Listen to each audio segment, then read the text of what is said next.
네, 첫 번째 이슈는 기습폭우로 전국의 피해 속출입니다. 요즘 기후위기 이런 얘기들 많이 하고 있지만 비 내리는 거 보면 정말 무섭다 이런 생각을 무서워요. 갖게 되는데요. 저도 어제 비 내리고 집에 또 정전이 일어나기도 했었어요. 아이고. 그래서 깜짝 놀라는 일도 있었는데요. 어제 전국 곳곳에 기습호우가 이어지면서 한 명이 사망하고 한 명이 실종되는 등 인명 재산 피해가 속출하는 일이 있었습니다. 주로 중부지방에 호우특보가 내린 가운데 지역에 따라 돌풍과 천둥, 번개를 동반한 시간당 80mm의 폭우가 쏟아졌습니다. 서울에서는 오후 3시부터 한 1시간가량 73mm가 넘는 거의 뭐 물폭탄이라고 해도 될 정도의 비가 쏟아지는 일도 있었는데요. 또 오늘도 사실은 각별한 주의가 좀 필요합니다.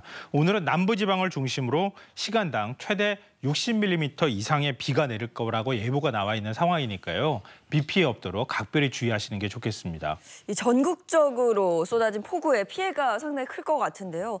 구체적인 피해 상황은 어떻게 돼요? 가장 안타까운 것은 인명사고가 발생하는 건데요. 네네. 그러니까 제가 한 명이 실종되고 한 명이 사망했다 이렇게 말씀을 드렸는데요. 이 경기도 여주에서는 하천변을 산책하던 70대 남성이 불어난 물에 떠내려가서 사망하는 일이 있었습니다.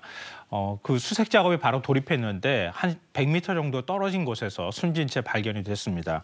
부산 학장천 주변에서는 60대 여성이 실종됐다고 하는 신고가 지금 접수된 상황이거든요. 그래서 현재 실종자 수색 작업이 진행 중에 있기도 합니다. 또 광주광역시 어린이집에서는 우수관에 물이 갑자기 이제 비가 쏟아지면서 넘치면서 천장이 무너지는 일도 있었습니다. 근데 보시면 아시겠지만 아이들이 안에 있었다고 하면은 뭐 굉장히 위험할 수 있는 상황이었는데요. 다행히 그 대피를 좀 발빠르게 했다고 하고요. 인명 피해는 없었습니다. 네. 서울도 폭우가 쏟아져서 비 피해가 있었죠? 예, 맞습니다. 지하철 운행이 막 중단되는 일까지 벌어졌는데요. 그러니까 집중호우로 오후 4시 무렵에 지하철 1호선 영등포역에서 금천구청역 사이 구간에서 양방향 열차가 다 통제되는 일이 있었는데요. 이게 한 20분가량 통제가 됐는데요. 20분가량 통제가 되니까 뒤에 뒤따라오던 열차들도 상당히 많지 않았겠습니까? 그 열차들이 다 지연 운행이 될 수밖에 없었습니다.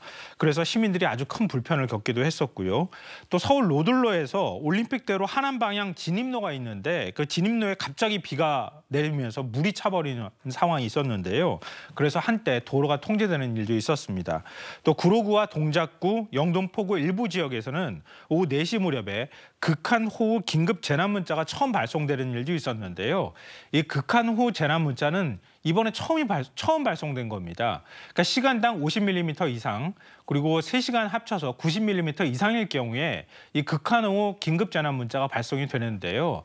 이게 또 오해하시는 분들이 있는데 재난 문자 같은 경우에 미리 대비하라고 발송을 미리 하잖아요. 네. 근데 그 극한호우 문자의 경우에는 일단 비가 내리는 양을 측정하고 난 다음에 문자가 발송되는 것이기 때문에 나중에 발송된다고 생각하시면 돼요. 그러니까 비가 많이 쏟아졌을 때 재난에 대비하십시오라고 하는 취지로 발송하는 거니까요. 미리 왜 안 보냈어? 이렇게 얘기하실 필요는 없을 것 같습니다.